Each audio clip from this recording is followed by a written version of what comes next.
It's Indonesia's latest viral craze. But what exactly is the skip challenge? We're glad you asked, because please do not try this one. The skip challenge, also known as the pass out challenge, involves two people, usually high schoolers. And the challenge is to pin your buddy to the wall and compress his or her chest until they pass out. That's right, the fun's all about forcing your friend to suffocate and momentarily lapse into unconsciousness.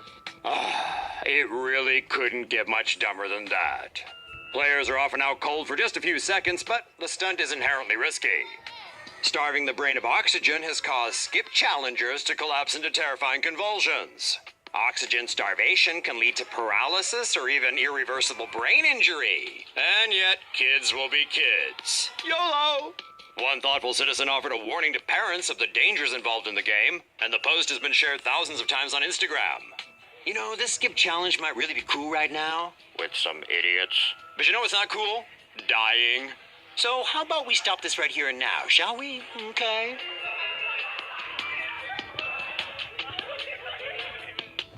So much for freedom of the press. The Los Angeles Times is prepping for a legal showdown after a judge ordered them to change a story about a dirty cop. The article talked about John Balian, a Glendale detective who got busted for working with the Mexican mafia and Armenian organized crime. Balian got into a plea deal with prosecutors that was supposed to be filed under seal, but instead was put on a public online database where it was found by a Times reporter. Naturally, she included the information in her article since it was relevant and publicly available.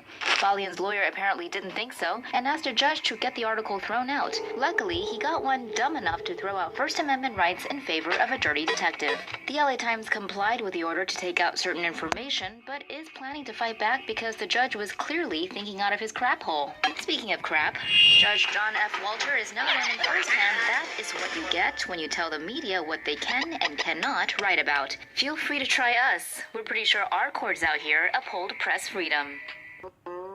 Trump threw starburst at Merkel during G7 summit. Trump is no stranger to winning, and if there's a starburst throwing title out there, it should have his name on it. CBS reports Trump was kind enough to share his starburst with the big kids at the G7 meeting 2 weeks ago. There are Metro reports that Trump went into big boy mode when the other leaders were ganging up against him. The world leaders were trying to get things done while Trump was his usual Trump-tastic self.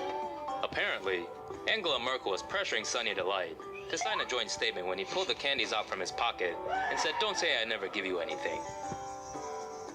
Trump initially agreed to do so, but then pulled out by a series of tweets and lashed out against the G7. Dictator Xi banned stuff like the letter N and Animal Farm. It's a glorious time to be Chinese. Things are on the up and up in China. They've got predictive policing, cops using facial recognition, and a social credit system for everyone, and now a ruler for life. And let's not forget the longest and most funnest wall in the world, the Great Firewall of China. To celebrate dictator Xi Dada's anointing, the CCP has decided to ban fun stuff like the letter N and terms like disagree, incapable ruler, I oppose, and a boatload of others. You're also not going to be able to find terms like George Orwell's Animal Farm or 1984 on the Twitter knockoff Weibo. But don't worry, China. Indefinite will go by real quick. Enjoy! U.S. infants are eating way too much sugar.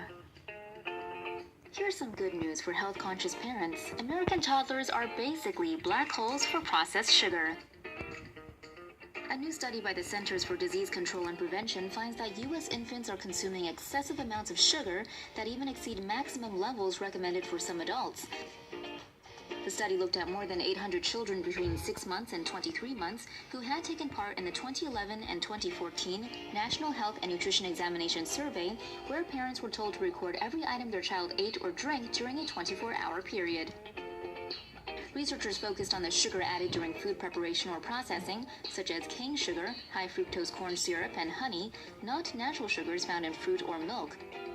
The results showed toddlers 12 to 18 months consumed 5.5 teaspoons of sugar per day, while toddlers 19 to 23 months ate 7.1 teaspoons a day. For comparison, the daily recommended limits for added sugar for children 2 to 19 years old and adult women is 6 teaspoons or less a day, and 9 teaspoons or less a day for adult men. Belgium and Hawaii are investigating loot boxes. Are video game loot boxes exposing minors to gambling? That's the answer authorities are seeking in Belgium and Hawaii. Loot boxes are virtual containers earned or purchased while playing a video game. They typically contain a randomized assortment of virtual items aimed at enhancing the player's experience and in-game abilities. Because of the elements of chance and money involved, Belgian and Hawaiian authorities are investigating whether the practice exposes minors to gambling. According to the Brisbane Times, a regulatory analyst for the state of Victoria in Australia said loot boxes do constitute gambling, but are difficult to regulate. Loot boxes have been commonplace in gaming for some time now, but it was Electronic Arts' use of them in Star Wars Battlefront 2 that prompted recent concern. Hawaii State Representative Chris Lee described the loot box system in a new Star Wars game as an online casino designed to lure kids into spending money. Lee reckons publisher Electronic Arts employed predatory practices against children with their controversial loot box system in the game Star Wars Battlefront 2. Drinking too much alcohol increases cancer risk. A new study finds that drinkers have the lowest combined risk of developing cancer and dying prematurely, even when compared to people who do not drink at all. According to NPR, scientists looked at 100,000 adults in their mid-50s to early 70s and had each complete a survey about their alcohol consumption. Researchers then tracked these people for 9 years and found that the more alcohol consumed, the higher the risk of developing cancer and dying. Heavy drinkers were the most at risk. Scientists found that men who drank 3 or more drinks per day were 3 to 4 times more likely to develop esophagus or liver cancer. Other alcohol-related cancers were colorectal and breast cancer in women. According to NPR, a drink is a single shot of liquor, 5 ounces of wine, or 12 ounces of beer. So what are you waiting for? Cheers!